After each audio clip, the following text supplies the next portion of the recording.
சுகமா நான் தீண்டாத இடம் சுகமா நீ எனக்காக நெய்கின்ற வெட்கங்கள் சுகமா சுகமா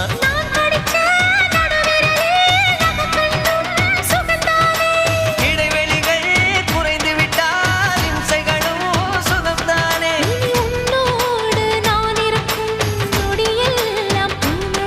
நீ இல்லாமல் நான் நடக்கும் வழியெங்கும் உள்ளிருக்கும் அடவெண்ணிலா புன்னகை புகுதை நம்மை கண்டதாலா